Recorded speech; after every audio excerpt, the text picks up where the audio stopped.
Ya, halo pemirsa, apa kabar Anda hari ini? Langsung dari studio IDX Channel Jakarta, saya Prasetyo Wibowo kembali menyapa Anda dalam Market Review, program yang mengupas isu-isu yang menjadi penggerak ekonomi di Indonesia. Live streaming kami bisa Anda saksikan juga di idxchannel.com dan langsung saja kita mulai Market Review selengkapnya.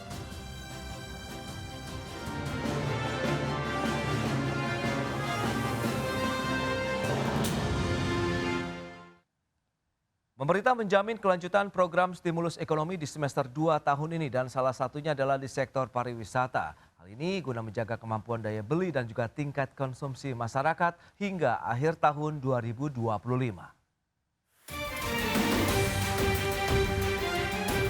Kementerian Koordinator Bidang Perekonomian menyatakan akan kembali melanjutkan program stimulus ekonomi di semester 2 tahun ini, di mana salah satunya adalah sektor pariwisata. Langkah tersebut guna menjaga kemampuan daya beli dan konsumsi masyarakat, serta mendorong roda perekonomian nasional. Adapun bila mengacu kepada program stimulus ekonomi di sektor pariwisata yang telah diberikan pada semester 1 tahun ini, adalah penyediaan event tahunan, bundling paket wisata, dan diskon tarif transportasi menjelang libur Natal tahun 2025 dan Tahun Baru 2026. Nah, kemudian stimulus pariwisata akan diberlakukan seperti Nataru kemarin, nanti akan segera juga diumumkan. Kemudian Sementara itu, data Badan Pusat Statistik mencatat jumlah perjalanan wisatawan Nusantara di sepanjang bulan Januari hingga Juni 2025 mengalami kenaikan 17,7% secara kumulatif, yaitu mencapai 613,8 juta perjalanan. Di sisi lain, tingkat penghunian kamar hotel berbintang atau okupansi di bulan Juni 2025 mencapai 49,98% atau naik 1,7% secara bulanan namun turun 4,71% secara tahunan. Berbagai sumber IDX Channel.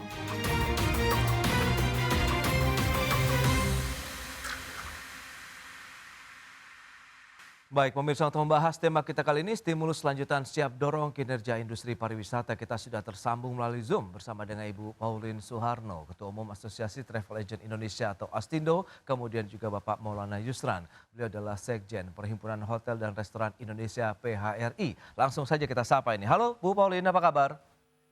Halo Mas Pras, baik-baik saja di tengah goncangan isu saham dan currency yang lagi kalang kabut ya Mas Pras ya. Baik, terima kasih juga atas waktu yang disempatkan. Halo Pak Maulana, apa kabar Pak?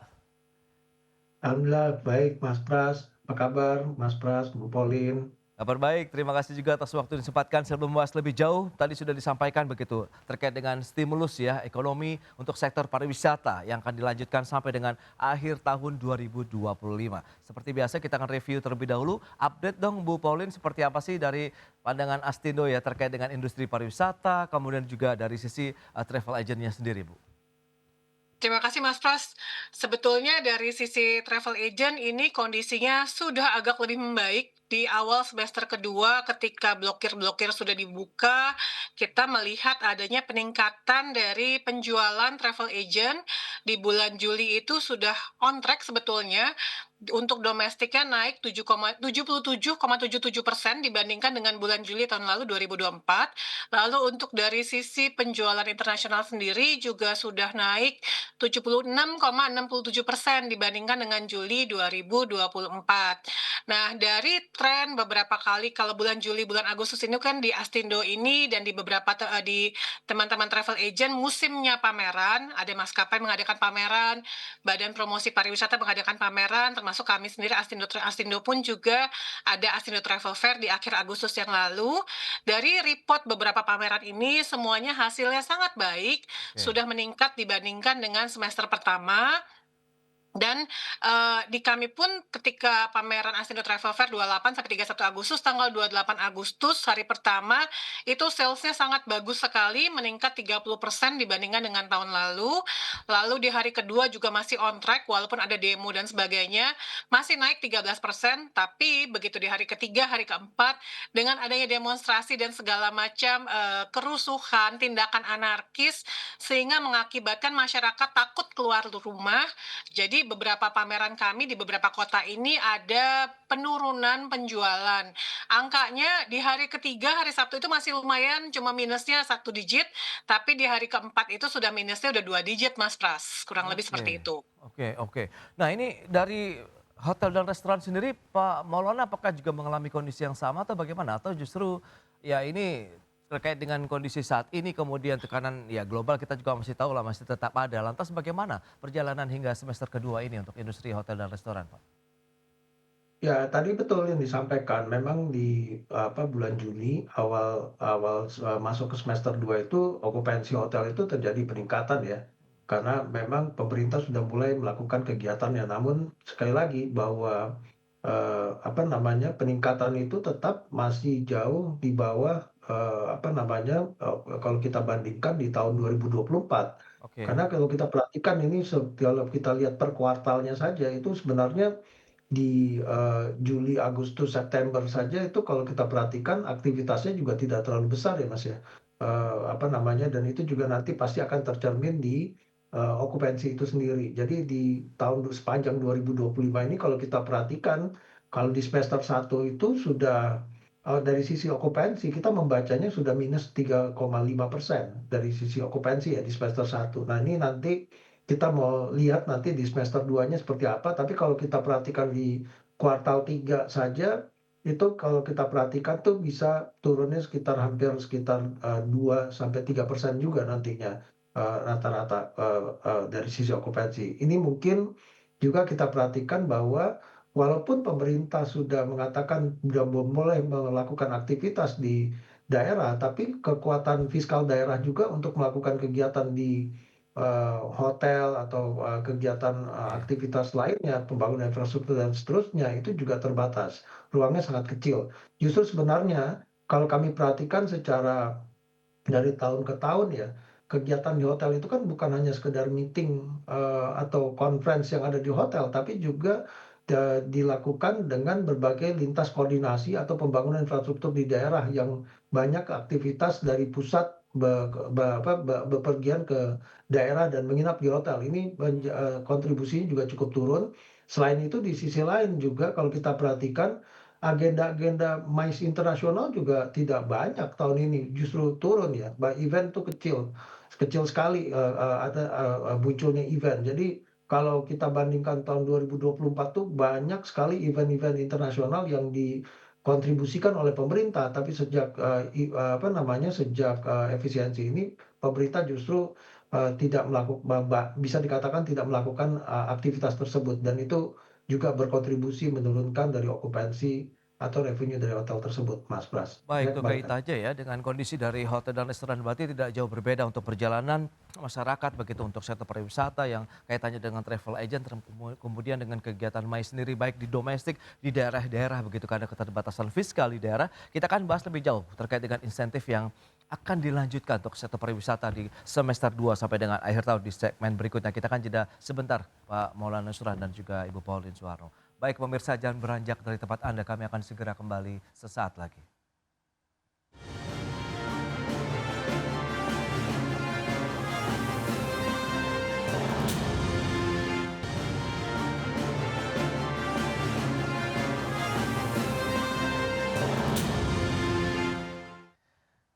Ya, terima kasih Anda masih bergabung bersama kami dalam Market Review. Pemirsa, dan berikut ini kami akan sampaikan sejumlah data terkait dengan jumlah perjalanan wisatawan Nusantara. Kita akan cermati periode Januari sampai dengan Juni 2025 data dari Badan Pusat Statistik.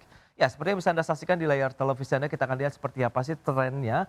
Ya, dari Januari sampai dengan Juni 2021, kita lihat 2022, 2023, kemudian 2024 kita bandingkan sampai dengan 2025, trennya ini cenderung naik begitu. Tercatat terakhir sampai dengan Januari Juni 2025 613,78 juta perjalanan wisatawan Nusantara dalam kurun waktu tersebut. Dan berikutnya kita akan cermati jumlah perjalanan wisatawan mancanegara. Ini juga menarik untuk dilihat begitu. Apakah Indonesia masih menjadi target tujuan para wisatawan asing begitu ya. Baik, kita cermati bersama dari tahun 2021 sampai dengan tahun 2025 seperti yang bisa Anda saksikan, trennya juga cenderung naik ya. Kita tahu 2021 memang sempat masih mengalami pertumbuhan yang negatif karena dampak COVID-19 dan masih naik terus sampai dengan 7,05 juta perjalanan wisatawan mancanegara di Indonesia. Itu dia, kita akan lihat selanjutnya untuk sisi tingkat penghunian kamar hotel berbintang. Ini juga dari data yang sama, begitu kita akan cermati bersama.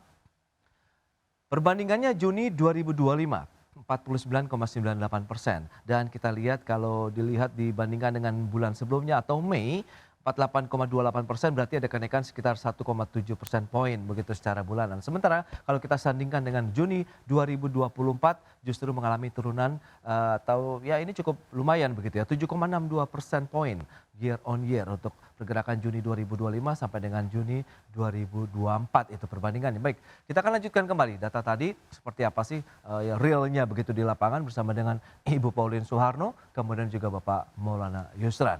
Baik, dengan beberapa data tadi yang sudah disampaikan ini, lantas bagaimana, apa yang bisa kita cermati Pak Maulana? Tadi dilihat dari sisi jumlah kunjungan wisatawan Nusantara, wisatawan mancanegara, trennya naik begitu. Tapi ya Anda katakan juga ini masih menjadi tantangan tersendiri untuk industri hotel dan restoran terutama di daerah begitu karena adanya keterbatasan anggaran ataupun secara fiskal di daerah. Nah, ini bagaimana kalau kita lihat korelasi data dengan kondisi real di lapangan, Pak Maulana? Ya, jadi gini, saya ingin bandingkan dulu juga ya. Tadi kan hotel turun ya. Kalau Oke. saya juga perhatikan dari statement dari Asosiasi Inaka, Hmm, itu dari transportasi udara pun sekarang turun antara 10 sampai 15%. Jadi trafficnya mereka dari load factor mereka turun, ya kan? Nah, ini juga harus dijadiin dijadikan indikatornya. Jadi tidak hanya dari okupansi. Jadi kita bisa lihat juga bahwa BPS itu mencatat perjalanan wisatawan itu menggunakan mobile positioning data. Jadi orang yang bergerak itu yang dicatat itu belum tentu mereka tujuannya traveling. Mereka beraktivitas misalnya dari kita saja di Jakarta ini ke Banten tuh udah dicatat sebagai suatu perjalanan. Jadi tidak tercermin, makanya dia tidak tercermin kepada kondisi dari okupansi atau kita bicara lagi dari penerbangan tadi. oke. Jadi ada beberapa statement yang saya perhatikan di media bahwa penurunan okupansi tidak sebanding dengan peningkatan jumlah perjalanan wisatawan itu karena ada traveler memilih akomodasi alternatif. Saya rasa itu salah ya. Kalau kita bicara akomodasi liar yang tidak sesuai perizinan perundangan, itu sebenarnya sudah terjadi sejak lama. Tapi kita tidak boleh menafikan bahwa sebenarnya yang bergerak dicatat oleh BPS itu bukan serta-merta mereka yang juga menginap di hotel, tapi mereka yang mungkin balik mobile melakukan satu aktivitas di situ. Jadi Oke. tidak sama sekali bisa mencerminkan itu. Nah, itu satu. Yang kedua, kembali lagi bahwa kalau kita mencatat dari sisi akomodasi ataupun penerbangan, itu kita harus melihat bahwa mereka benar-benar melakukan perjalanan untuk memang menginap di destinasi tersebut kan gitu. Nah, ini tentu cerminan yang harus kita lihat itu, yang bisa kita lihat itu adalah dari sisi okupansi hotel, Mas. Nah, itu yang Hmm, bisa saya sampaikan. Nah, kecuali kalau wisatawan mancanegara tadi ya, itu kan karena banyak di Bali mereka masuknya melalui Bali. Tentu Bali ini salah satu yang sekarang kita lihat lagi booming masalah akomodasi liar tadi gitu loh. Itu bisa kita masukkan ke dalam kategori itu. Tapi kalau perjalanan bisnis agak sulit kita mengatakan bahwa itu ada akomodasi liar yang berkontribusi di sana. Demikian, hmm. Mas. Baik, nah Bu Pauline, lantas bagaimana dengan tren tadi perjalanan wisatawan Nusantara yang naik begitu, kemudian wisatawan mancanegara, tapi Anda katakan ini belum berdampak yang signifikan terkait dengan industri travel agent. Apa yang menjadi triggernya atau penyebabnya begitu, kenapa tidak berdampak langsung begitu terkait dengan industri ini? Iya Mas Pras, kalau tadi melihat angka di BPS sama seperti Pak Maulana Yusran, saya pun juga agak bingung gitu ya Hmm, karena teman-teman anggota kami travel agent di daerah ini semuanya teriak-teriak semua minta tolong, udah nyaris seperti waktu masa Covid yang lalu. Kemudian dari perusahaan transportasi juga mereka unit-unit kendaraannya itu nganggur gitu Mas Pras. Jadi Oke. mereka banyak sekali bus-bus yang nganggur.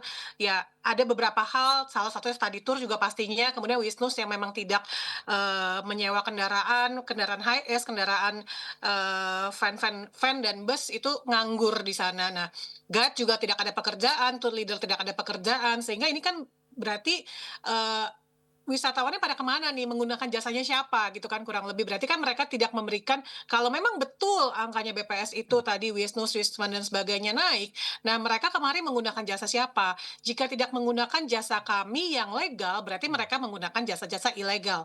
Salah satunya mungkin seperti itu. Tetapi kembali lagi ke wisatawan Nusantara tadi, saya sepakat dengan Pak Maulana bahwa kekuatan fiskal masyarakat ini memang tidak setinggi biasanya. Oke. Jadi, ya masyarakat nggak megang uang gitu, daya beli masyarakatnya memang sedang menurun, yang dibilang rohana, rojali, roh halus dan sebagainya itu Iya, memang fenomena yang terjadi di masyarakat kita sekarang gitu. iya. Karena dengan adanya pengetatan anggaran dari pemerintah terutama untuk ASN, mereka yang biasanya melakukan kegiatan di hotel dan sebagainya, ada tunjangan-tunjangan narasumber, tunjangan kehadiran dan sebagainya. Mereka kan memegang bonus-bonus tunjangan lebih dari Oke. kegiatan-kegiatan yang diselenggarakan. Sehingga dengan adanya pengetatan anggaran tersebut, dengan ditiadakannya kegiatan itu, tidak hanya hotel ataupun, travel agent yang terdampak, tapi juga ASN-ASN ini jadi nggak megang uang, nggak kayak zaman dulu mereka bisa lebih boros, Mmm, mereka bisa, weekend oke. staycation ke luar kota. Nah, ini jadi berpengaruh juga ke daya beli si masyarakatnya ini. Oke, dan dengan dilanjutkannya program stimulus ekonomi untuk sektor pariwisata di semester kedua, kemudian kita tahu kemarin ada reshuffle kabinet sendiri, ada Menteri Keuangan begitu yang di reshuffle ataupun diganti. Ada harapan baru nggak sih terkait dengan kebijakan fiskal? Kalau Anda katakan kan tadi memang diharapkan daya beli masyarakat bisa terungkit lagi. Berarti kan memang butuh satu gebrakan baru nih kalau kita bicara mengenai penggunaan anggaran pemerintah untuk bisa mendorong tingkat konsumsi masyarakat begitu. Pak Maulana, mungkin seperti apa nih? Ya, jadi gini Mas Pras ya, kalau kita udah belajar di masa Covid ya, bagaimana pada saat Covid itu memang kondisi kita semuanya, dari sisi bisnis itu, turun drastis. Tapi Oke. kita dicontohkan di hotel restoran lah. Kami pernah menerima insentif pengembalian pajak hotel restoran tahun 2020, namun kebijakan itu, sangat bisa membantu, tapi tidak bisa membantu dalam jangka panjang ya. Nah, pada saat sekarang dengan kondisi, pelemahan daya beli sebenarnya kalau kami berharap pemerintah itu juga fokus bagaimana meningkatkan daya beli masyarakat dulu dengan, Oke, buat program-program yang memang tepat sasaran. Karena begini Mas, kita tahu bahwa Indonesia ini nggak sama, Indonesia ini bukan hanya Pulau Jawa Mas. Kalau kita lihat pergerakan Wisnus itu, daerah asal dan daerah tujuan, itu selalu yang terbesar itu selalu di Pulau Jawa. Kenapa? Infrastruktur bagus, kondisi ekonominya juga paling terbaik di Jawa. Tapi kalau kita bandingkan Pulau Sumatera, yang bagian timur di sana, Nusa Tenggara, belum lagi kalau kita bicara Kalimantan atau di Papua, oke. itu mereka terlalu kecil pergerakannya. Sehingga Mmm, kalau kita perhatikan di sini, kalau tidak ada program stimulus yang tidak tepat sasaran, tidak menggeliatkan ekonomi daerah, saya nggak yakin itu akan bisa menumbuhkan apa namanya sektor ini di pariwisata yang tadi Bu Pauline bilang ya, bahwa kondisinya memang betul masih sama dengan masa Covid dan satu lagi, beban Covid kita belum hilang, Mas. oke. Makanya Iya, kondisi real dari, pariwisata kalau saya gambarkan di sektor, industri hotel saja, iya. sekarang kan tenaga kerjanya juga bekerjanya tidak full dalam 1 bulan, mungkin mereka hanya bekerja cukup 2 minggu saja gitu loh, karena kondisi okupansi tadi yang terlalu rendah. Oke. Kembalikan, Mas. Baik, baik. Nah, dari Bu Pauline sendiri seperti apa harapannya terkait dengan ada reshuffle kabinet, kemudian nanti apakah ada kebijakan baru yang tadi lebih ditekankan kepada daya beli masyarakat? Tapi tahan dulu jawabannya, kita bahas nanti di segmen berikutnya Bu Pauline dan Pak Maulana, kita akan jeda kembali sebentar. Dan pemirsa, kami akan segera kembali sesaat lagi.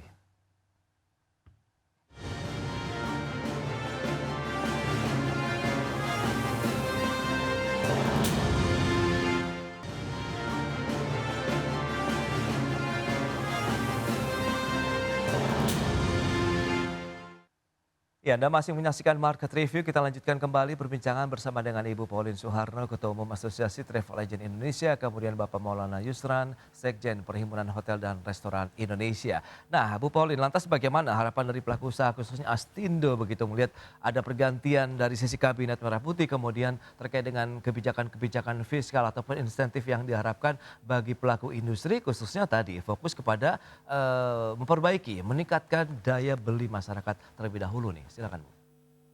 Ya Mas Pras, tentunya kami berharap dengan adanya reshuffle kabinet ini akan membantu memperkuat peningkatan daya beli masyarakat ya. Tadi yang seperti kita bilang, ya kalau misalkan mau dikasih stimulus seperti apapun, tapi kalau masyarakatnya tidak pegang uang, tidak punya daya beli yang cukup, nah Oke. bagaimana mereka bisa spend uangnya ini, apa yang mau di-spend gitu. Hmm. Mau harga tiket diskon semurah mungkin pun, mau harga paket tur diberikan diskon atau diberikan potongan harga, disubsidi oleh pemerintah seberapa besarnya pun, tapi kalau masyarakatnya ini memang tidak pegang uang, jadi ya agak sulit buat kita juga meningkatkan perputaran ekonomi terutama di sektor industri pariwisata.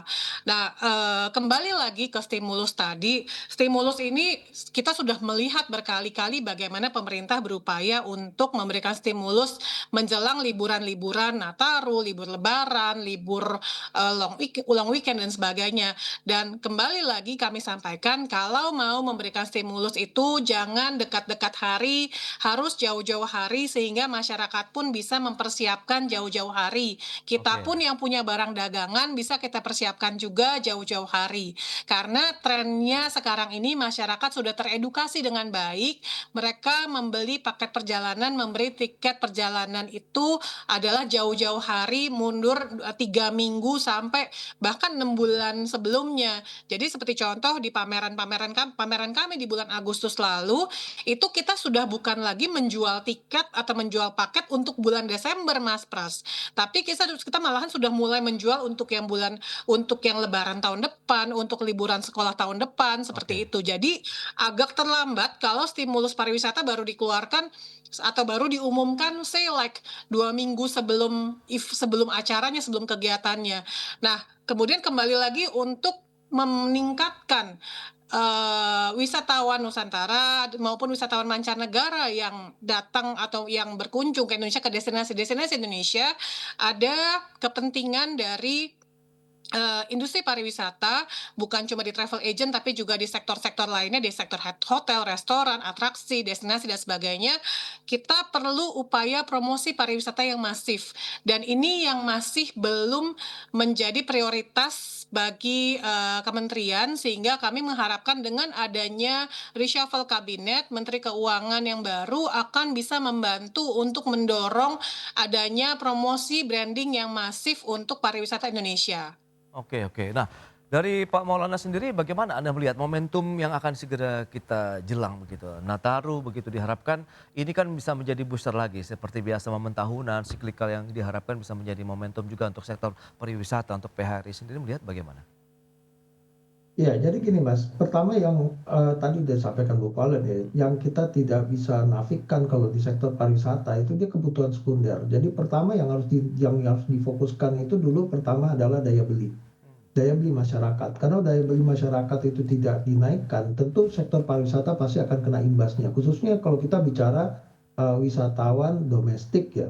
Nah, kemudian yang kedua, dari pengaruh daya beli itu juga ada pengaruhnya kepada juga memperhatikan bagaimana daya tahan usaha. Kalau kita lihat akhir-akhir ini kan banyak perusahaan atau pelaku usaha yang gulung tikar ya, atau tenaga kerja yang mungkin terkena dampak PHK atau pengurangan jam kerja dan seterusnya. Nah, ini juga harus menjadi fokus kepada dari pemerintah kalau kami Oke. perhatikan karena tanpa adanya daya tahan usaha tentu ini pelemahan daya beli itu tidak akan bisa tuntas. Oke. Kemudian yang berikutnya terkait daya tahan usaha tadi juga terkait masalah high cost ekonomi yang sudah terjadi ya, masalah perizinan berusaha atau kewajiban pelaku usaha yang juga meningkat saat-saat ini, ya banyak ya dari sertifikasi dan seterusnya ini juga harus dicarikan jalan keluarnya sehingga semua pelaku usaha itu masih tetap bisa beroperasional dan mempekerjakan tenaga kerjanya di tengah situasi seperti ini.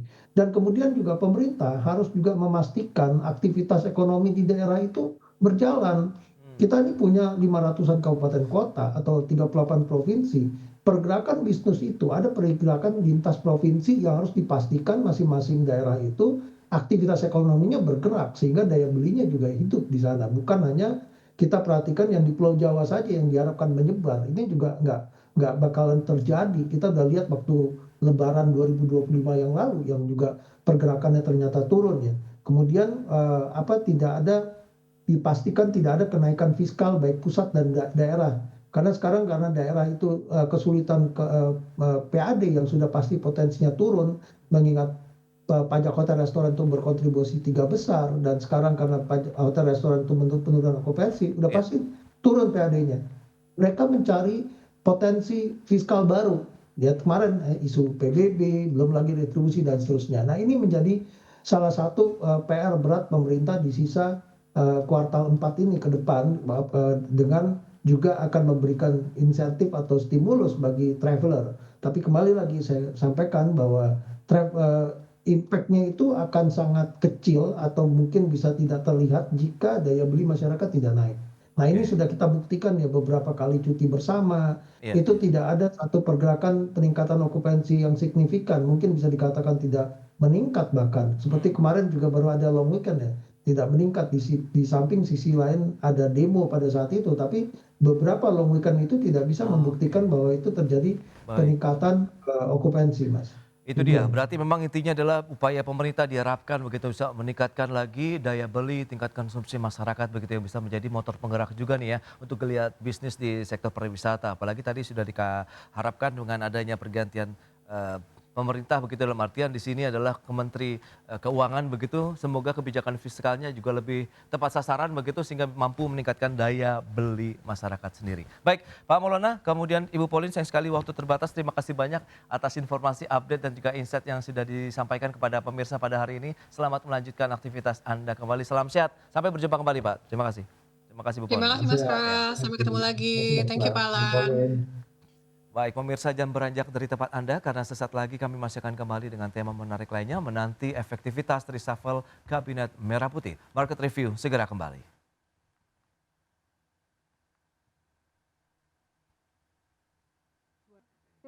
September 2000.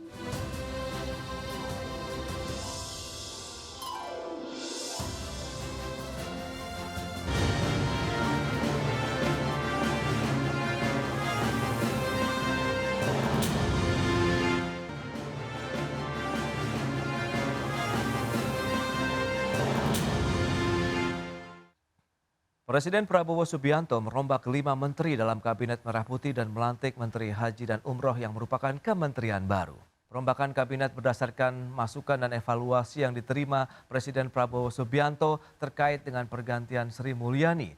Prasetyo Hadi membantah jika Sri Mulyani dicopot atau mundur dari kabinet.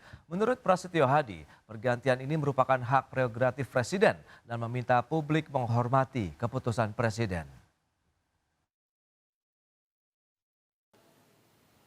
Ya, bukan mundur, bukan dicopot. Jadi Bapak Presiden selaku kepala negara dan kepala pemerintahan, tentunya kita semua paham bahwa beliau memiliki hak prerogatif, maka kemudian atas evaluasi beliau memutuskan untuk melakukan perubahan formasi.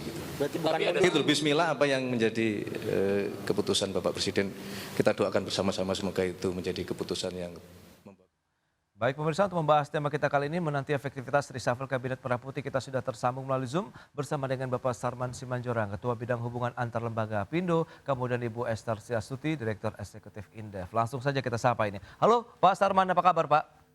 Sehat selalu.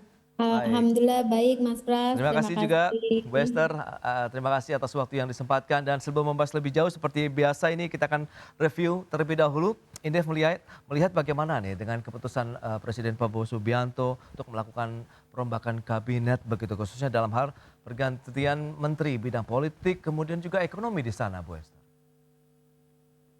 Silakan. Ya, baik. Terima kasih Mas Pras. Ini pertanyaan sangat menarik ya.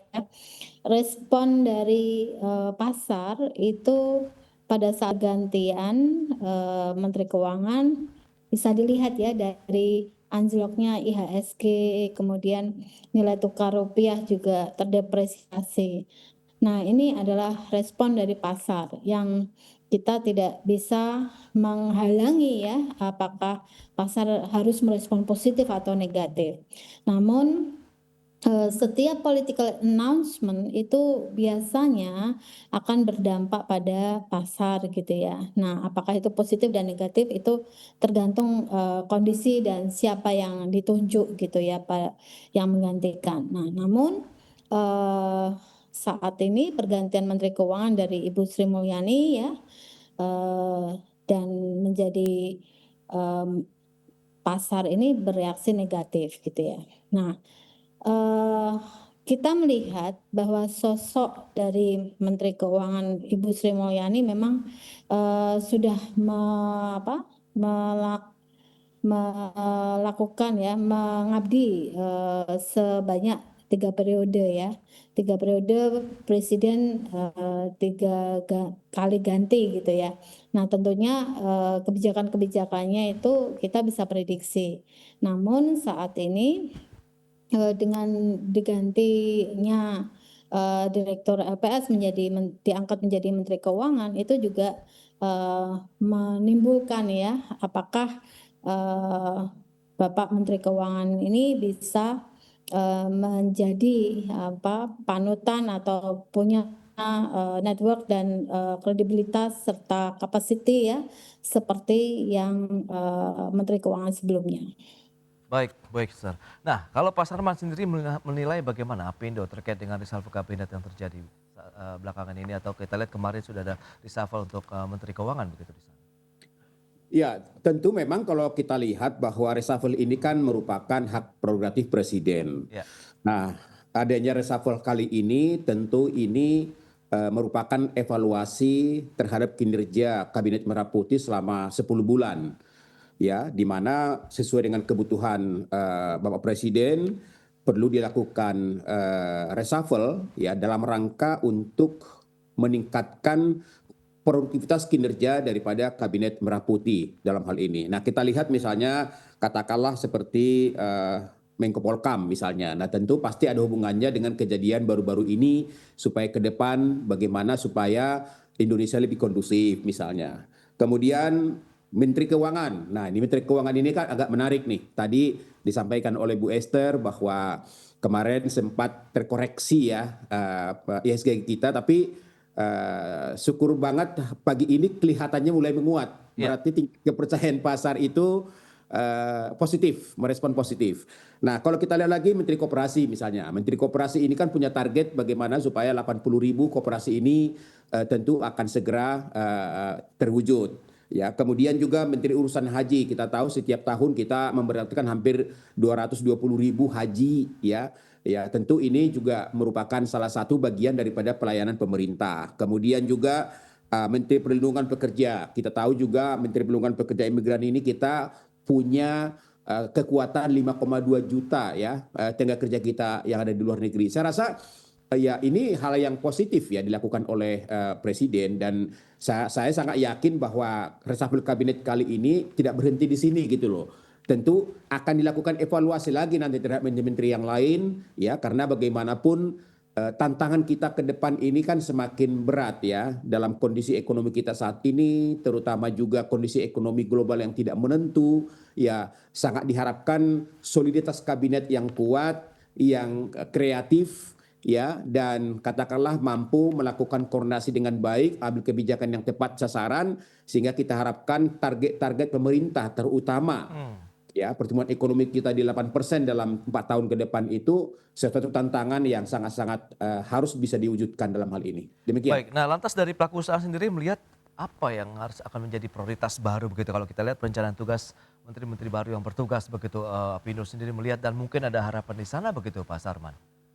Ya kalau kita sih ya kalau Menteri Keuangan ya mungkin Bu Esther juga bisa nanti sampaikan juga ini. Kalau Menteri Keuangan ini banyak sekali PR-nya sebenarnya nih.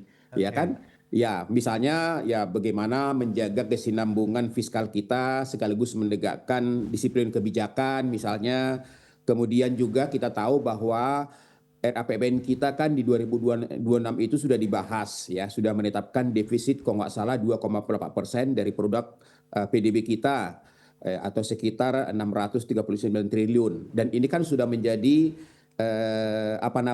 menjadi acuan pasar ya dalam hal ini. Nah, sehingga ini harus betul-betul bisa dijaga, bisa dieksekusi dengan belanja yang rapi, ya penyesuaian yang produktif misalnya, karena ya kita ingin agar berbagai anggaran-anggaran pemerintah ini ya ditujukan untuk bagaimana menciptakan lapangan pekerjaan misalnya, kemudian juga bagaimana meningkatkan daya beli masyarakat ya. Oke.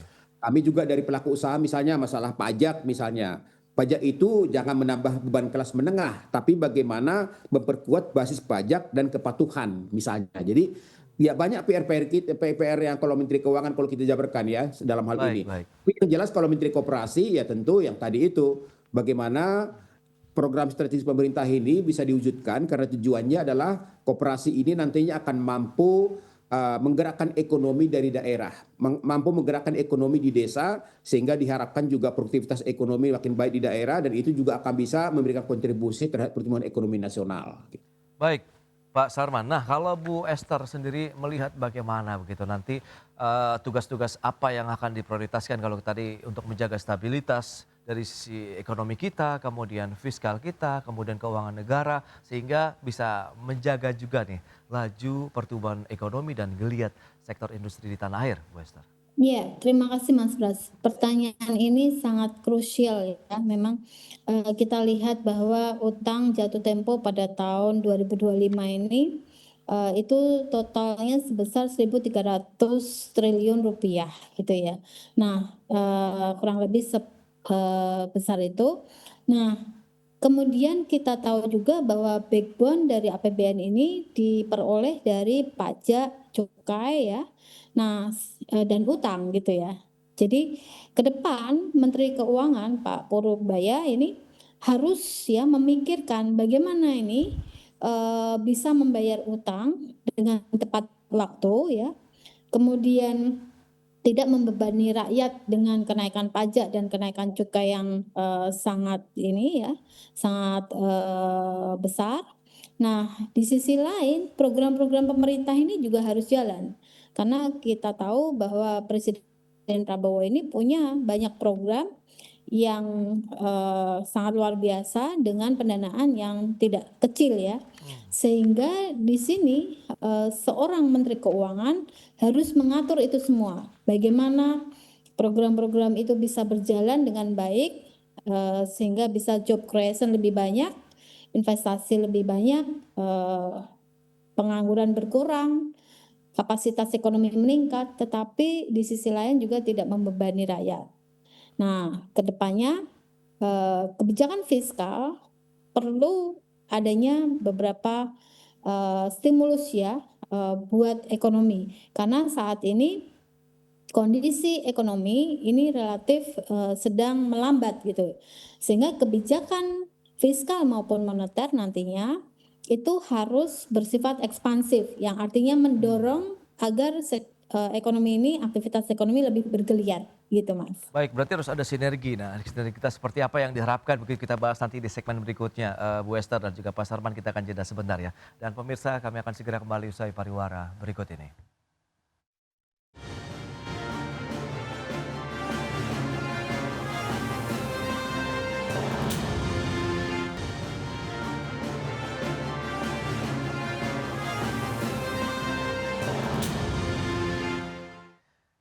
Ya, Anda masih menyaksikan Market Review pemirsa, dan berikut ini kami sampaikan data terkait dengan daftar menteri ataupun wakil menteri yang baru dilantik oleh Presiden Prabowo Subianto. Ini dia data selengkapnya bisa Anda saksikan di layar televisi Anda. Ya, Bu Sri Mulyani, Menteri Keuangan kita reshuffle ataupun diganti oleh Bapak Purbaya Yudi Sadewa begitu untuk Menteri Keuangan. Dan berikutnya kita akan cermati slide selanjutnya. Ya, ini adalah Menteri Koperasi Budi Aristiadi digantikan oleh Bapak Ferry Juliantono begitu. Ini dia beberapa menteri baru kita di jajaran Kabinet Merah Putih, dan selanjutnya kita akan cermati untuk slide selanjutnya. Baik. Ini dia daftar menteri, wakil menteri baru yang baru dilantik. Ada Pak Abdul Qadir Karding, Menteri Perlindungan Pekerja Migran Indonesia P2MI, digantikan oleh Bapak Muhtarudin. Dan selanjutnya Muhammad Irfan Yusuf menjadi Menteri Haji dan Umroh. Kemudian ada Dhanil Anzar Simanjuntak sebagai Wakil Menteri Haji dan Umroh. Ini dia daftar menteri dan juga wakil menteri yang sudah dilantik oleh Presiden. Baik, selanjutnya kita lihat ini dia jabatan menteri yang masih kosong dan nampaknya ini juga masih terus dicari nampaknya oleh pemerintah begitu ya, masih diramu. Ada Menteri Koordinator Bidang Politik dan Keamanan, kemudian Menteri Pemuda dan Olahraga. Ini dia 2 jabatan menteri yang masih kosong. Baik, kita akan lanjutkan kembali perbincangan bersama dengan narasumber kita kali ini. Ada Pak Sarman Simanjorang, kemudian Ibu Esther Sriastuti. Baik, dengan beberapa data tadi yang sudah disampaikan, memang ada beberapa menteri yang sudah di reshuffle ataupun digantikan, kemudian masih ada juga jabatan menteri yang kosong. Nah, Pak Sarman, kita bicara dari sisi pelaku usaha sendiri. Tadi Anda sampaikan memang masih banyak PR yang harus dituntaskan oleh menteri-menteri baru yang menjabat, khususnya di bidang di sektor keuangan lah kalau kita cermati begitu. Nah, Dapindo sendiri melihat tadi Bu Esther sempat menyinggung terkait dengan sinergitas. Dari pelaku usaha, sinergi seperti apa juga yang diharapkan sehingga tadi roda perekonomian tidak hanya terpusat di wilayah-wilayah utama saja begitu dari nasional, tapi sampai ke daerah-daerah begitu, Pak Sarman. Iya, memang selama ini kan kadang-kadang kita juga pelaku usaha kan selalu dihadapkan dengan mata rantai birokrasi dan ego sektoral ya dalam hal ini. Nah, tentu memang kita harapkan ini ke depan ini sudah harus dihilangkan. Kolaborasi, sinergi antara dan dunia usaha dengan pemerintah, terutama antar kementerian, ini juga harus semakin ditingkatkan dalam hal ini.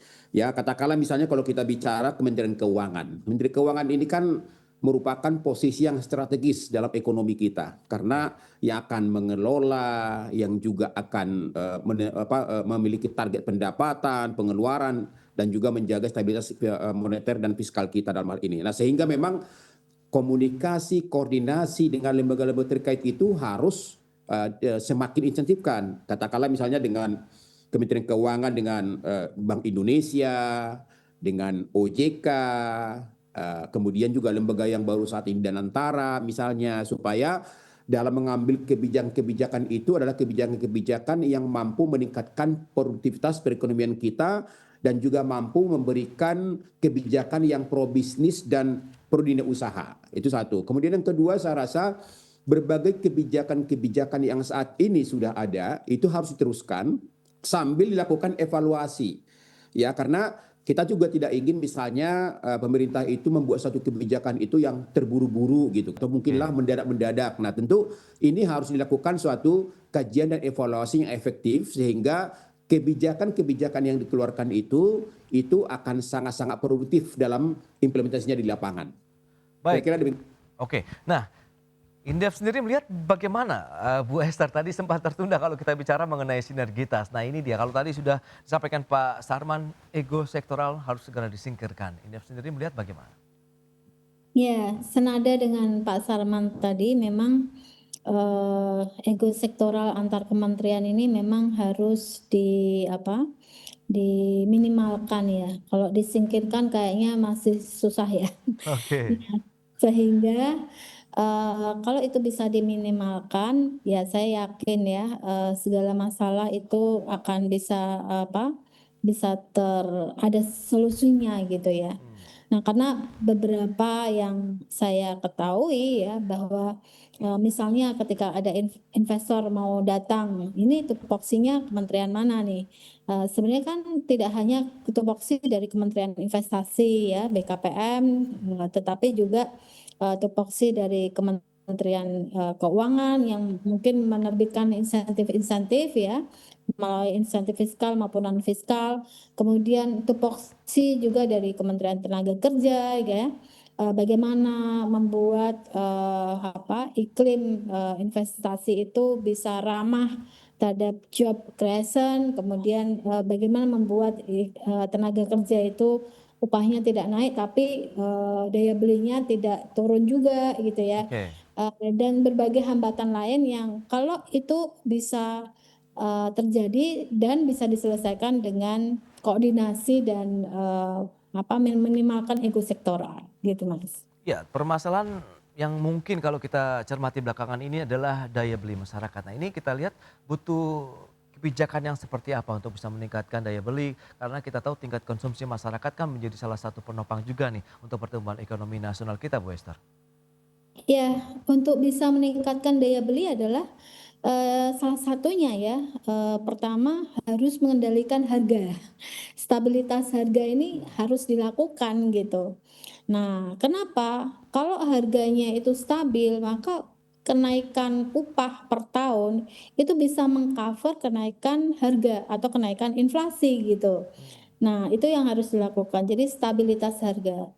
Nah, untuk bisa melakukan stabilitas harga yang dilakukan adalah bagaimana memantau ya rantai pasok dari hulu sampai dengan hilir itu lancar. Dan yang kedua, supply-nya juga terpenuhi. Jadi misalnya supply-nya itu cukup, tetapi kalau distribusinya itu ada hambatan ya, maka harga juga akan meningkat tajam.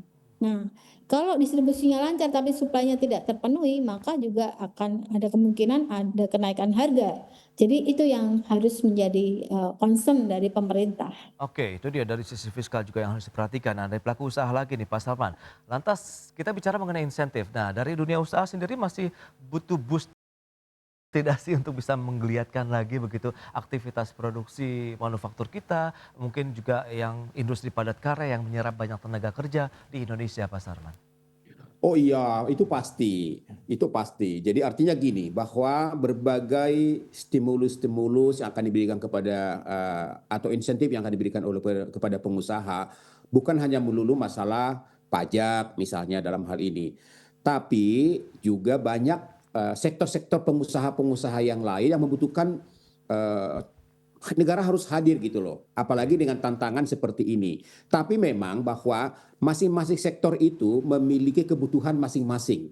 Ya, sektor perdagangan, sektor pertanian, sektor infrastruktur, sektor keuangan, retail, dan lain-lain. Itu mereka memiliki katakanlah permintaan stimulus yang berbeda-beda. Nah, untuk itulah makanya kami dari Apindo sangat-sangat mengusulkan kepada pemerintah agar proaktif melakukan dialog dan komunikasi dengan pelaku-pelaku usaha melalui organisasi-organisasi dunia usaha sehingga pemerintah itu dapat mengakomodir kira-kira kebutuhan-kebutuhan apa yang dibutuhkan oleh pengusaha dalam hal ini.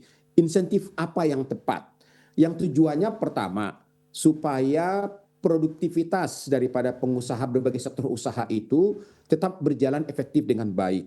Itu yang pertama. Yang kedua tentu menjaga jangan sampai melakukan PHK atau mengurangi karyawan. Apalagi kan kita lihat Pak Menteri Menko Perekonomian meminta kepada pengusaha supaya jangan melakukan PHK.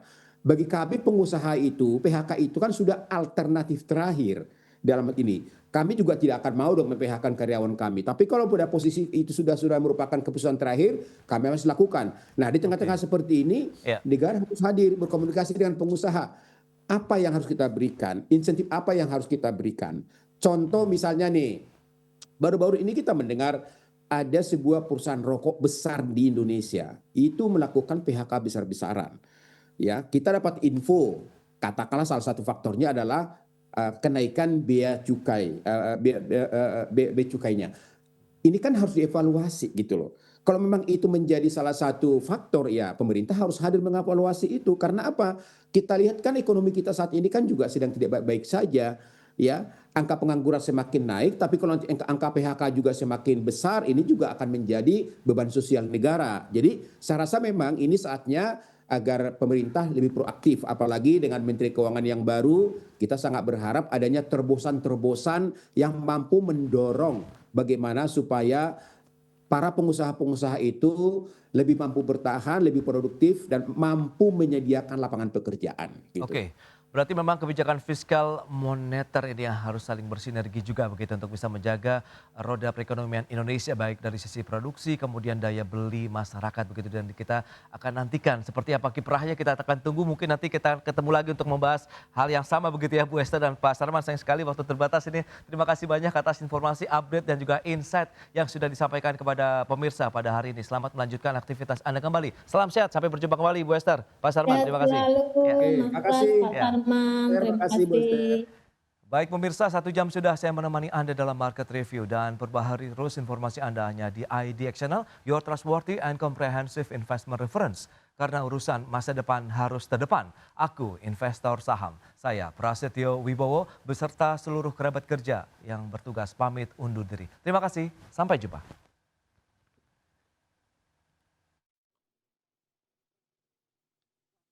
Tahun 2024, 8 September 2025.